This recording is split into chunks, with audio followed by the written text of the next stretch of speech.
Guerra espiritual. O que é isso? Quais são seus impactos e como vencê-la? Por incrível que pareça, ela está acontecendo agora mesmo. A guerra espiritual é o tipo de conflito que os crentes em Deus enfrentam ao longo de sua jornada cristã, lutando incansavelmente contra forças sombrias. Embora a expressão guerra espiritual não seja explicitamente mencionada nas Sagradas Escrituras, isso de forma alguma significa que sua essência esteja ausente na revelação divina. Pelo contrário, ao examinarmos cuidadosamente as Escrituras, a guerra espiritual emerge como uma realidade de profunda relevância, que nunca deve ser subestimada.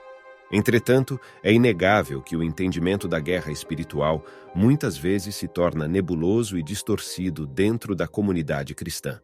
Lamentavelmente, concepções equivocadas sobre essa batalha têm sido disseminadas, infelizmente, com a intenção de espalhar falsas doutrinas dentro da Igreja. Portanto, torna-se essencial que cada verdadeiro seguidor de Cristo compreenda de forma completa a verdadeira natureza da guerra espiritual e suas implicações na vida cristã. Nesta profunda exploração das Escrituras, mergulharemos no que a Bíblia efetivamente revela sobre a guerra espiritual. Conforme mencionado, embora o termo batalha espiritual não seja especificamente encontrado na Bíblia, há numerosos versículos que abordam claramente a realidade da luta espiritual. Essas referências são tão amplas que podemos afirmar com confiança que do início ao fim da Bíblia, desde Gênesis até o Apocalipse, a palavra de Deus proclama a existência de uma guerra espiritual em curso. Um exemplo notável surge já no livro de Gênesis, no capítulo 3, que descreve a tentação e a queda da humanidade no pecado. Isso nos revela que, desde tempos antigos, as forças das trevas têm se esforçado para afastar a humanidade de Deus. O grande objetivo de Satanás e seus servos malignos é se opor a Deus e desviar seu povo da fé. Os detalhes dessa batalha espiritual são progressivamente revelados ao longo da narrativa bíblica. No Novo Testamento, encontramos uma exploração mais profunda e prática dessa realidade espiritual. Por exemplo, em várias ocasiões, Jesus próprio advertiu seus seguidores a manterem-se espiritualmente vigilantes para resistir às tentações. Nesse contexto, a vigilância e a oração desempenham um papel crucial, como Jesus enfatizou: vigiai e orai, em Mateus capítulo 26, verso 41 e Marcos 13, verso 33. O apóstolo Pedro também instruiu seus leitores a serem sensatos e vigilantes, a permanecerem firmes na fé. Ele alertou que Satanás é um adversário astuto que ronda como um leão, buscando quem possa devorar. Primeira Epístola Universal do apóstolo Pedro, capítulo 5, versos 8 e 9. No entanto, é indiscutível que o apóstolo Paulo é quem mais aborda a batalha espiritual nas Escrituras. Ele frequentemente utiliza terminologia militar para descrever os conflitos que os crentes enfrentam nesta vida. Paulo se refere à jornada da fé como um combate, uma guerra, um serviço militar, uma luta e um exercício de resistência.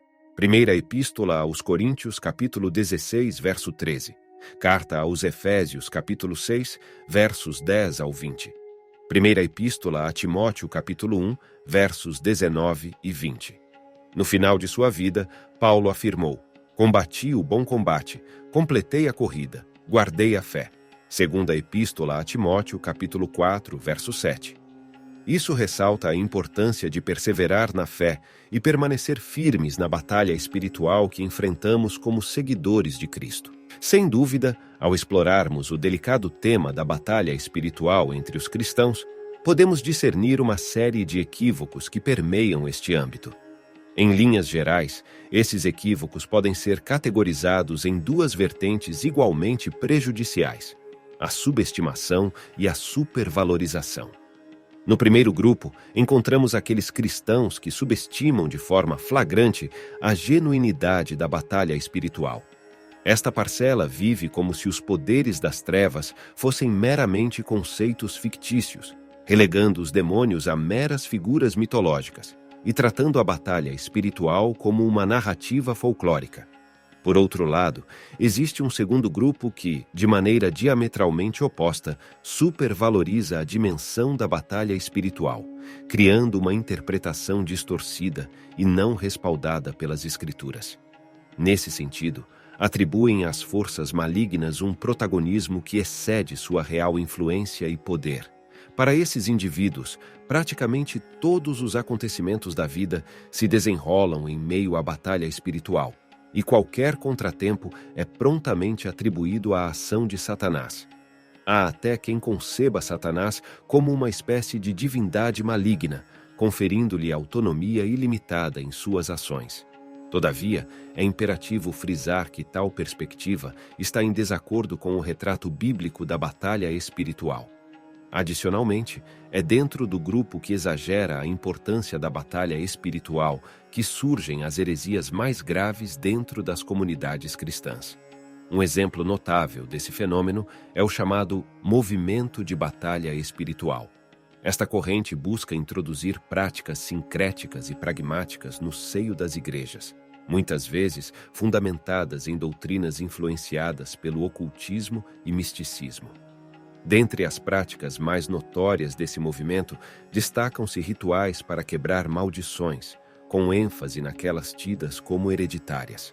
A concepção de mapeamento espiritual para subjugar espíritos territoriais e a crença na possibilidade de possessão demoníaca de cristãos verdadeiros, todas elas destoantes do ensinamento bíblico. Seja pertencendo ao grupo que subestima ou aquele que supervaloriza a batalha espiritual, ambos estão, em essência, desviados da verdadeira perspectiva bíblica sobre a realidade dessa batalha, que exige discernimento e equilíbrio. Ao examinarmos atentamente as Sagradas Escrituras para compreender o verdadeiro significado da batalha espiritual, deparamo-nos com a percepção dos equívocos frequentemente cometidos por muitos. O capítulo 6 da Epístola aos Efésios emerge como um dos pilares bíblicos que exploram com profundidade essa temática. Através desse trecho, desvendamos fascinantes insights acerca das nuances da batalha espiritual. Primeiramente, a palavra de Deus ratifica inquestionavelmente a existência da batalha espiritual, destacando sua premente urgência e significância para o povo de Deus.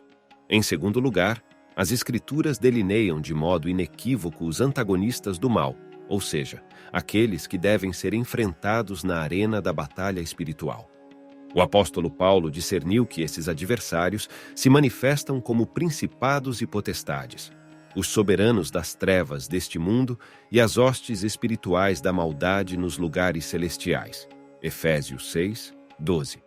Isso sugere a existência de um reino diabólico, minuciosamente organizado, liderado por Satanás e seus subordinados.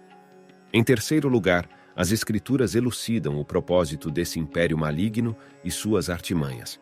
Satanás e seus asseclas dedicam-se a obstruir a obra de Cristo e a Igreja. Sua ambição é aniquilar o desígnio divino nesta terra. Na busca por alcançar esse objetivo, esses seres malignos atuam com uma estratégia bem orquestrada. Paulo descreve que o diabo tece astutas ciladas e arremessa dardos inflamados. Efésios 6, 11 e 16. É notável perceber que a palavra cilada se origina de um termo grego que denota literalmente um método. Isso implica que Paulo nos alerta sobre o método meticuloso que Satanás emprega para investir contra o povo de Deus. Em outras palavras, seus ataques não são caóticos e desordenados. Pelo contrário, ele age de acordo com um plano elaborado, mirando um alvo bem específico quando lança seus dardos inflamados. Aqueles que seguem o caminho da batalha espiritual afirmam que a vitória nesse embate transcendental demanda a execução de rituais robustos, a quebra de maldições arraigadas e a meticulosa cartografia espiritual. Conforme sua perspectiva, tais práticas são essenciais para a identificação de demônios que atuam em âmbitos territoriais e familiares, entre outros domínios. Uma vez identificados, esses espíritos podem ser subjugados, contidos ou exorcizados. Contrastando essa visão, a Sagrada Escritura nos revela uma abordagem diametralmente oposta. Podemos discernir nas Escrituras a narrativa da vitória na batalha espiritual sob duas perspectivas distintas. Em um primeiro ponto de vista, a Bíblia nos aponta para a plenitude da obra de Cristo. Isso significa que Jesus já conquistou uma vitória esmagadora sobre Satanás. Na cruz, ele triunfou sobre as forças do mal, despojando os principados e as potestades, conforme mencionado em Colossenses 2:15. A obra realizada por Cristo é de uma perfeição inquestionável e é completamente suficiente por si só. Ela não carece de qualquer contribuição humana adicional.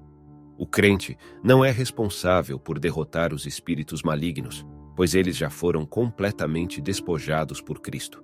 Portanto, podemos afirmar que, de certa forma, estamos envolvidos em uma batalha que já foi vencida e contra um inimigo que já foi derrotado. Num segundo aspecto, a Bíblia diz que ainda é necessário que nos posicionemos como cidadãos do reino de Deus diante das investidas malignas. Efésios 6 é muito esclarecedor nesse sentido. Isso quer dizer que, apesar de Satanás ser um inimigo derrotado, sem qualquer chance de reverter sua miséria e ruína, ele ainda procura fazer o maior estrago que puder. Então, sempre quando a Bíblia fala sobre o papel do crente na batalha espiritual, ela enfatiza o conceito de resistência. É notável como o conceito errôneo de que, na arena espiritual, o crente deva assumir o papel de um caçador de demônios carece de fundamentação bíblica. A genuína doutrina cristã nos ensina que Cristo triunfou sobre Satanás e suas hostes, garantindo assim a vitória definitiva sobre as trevas. Nossa incumbência é, agora, resistir à astúcia de um inimigo derrotado, enquanto dedicamos nossos esforços à expansão do Evangelho por todo o mundo. Na jornada da vida cristã, o crente se coloca como um soldado, mantendo vigilância sobre um território já conquistado. É essencial compreender que a Bíblia não prega que os crentes devem empreender ataques contra demônios na batalha espiritual. Em contrapartida, ela relata situações em que crentes são alvos de artimanhas e emboscadas malignas, mas também destaca como eles resistem e saem vitoriosos por meio do poder e fortalecimento divino. A verdade se revela quando percebemos que todas as armas e recursos necessários para a luta espiritual nos são providos por Deus. Não há respaldo bíblico para a utilização de amuletos sagrados, correntes, campanhas ou rituais como estratégia para prevalecer na batalha espiritual. A palavra nos orienta a nos revestirmos da armadura de Deus, cingidos com a verdade, protegidos com a couraça da justiça, amparados pelo escudo da fé, resguardados pelo capacete da salvação e armados com a espada do Espírito em nossas mãos. Nossa tática durante a batalha espiritual se fundamenta na oração incessante, súplicas constantes, vigilância meticulosa e perseverança incansável. Efésios 6, 13 ao 18. Assim, não há dúvidas de que a batalha espiritual é uma realidade incontestável, algo que não pode ser minimizado. De fato, não existe um único crente genuíno que não esteja envolvido nessa luta espiritual.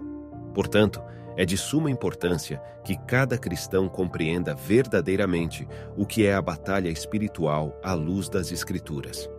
Todo crente deve ter em mente que a vitória nesse conflito está assegurada por Cristo, que subjugou todas as criaturas e poderes sob o seu senhorio.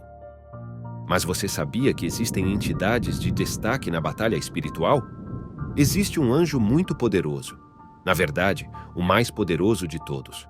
Para entender melhor, é só assistir o vídeo que está aparecendo aí na tela. Vou ficando por aqui e Deus abençoe.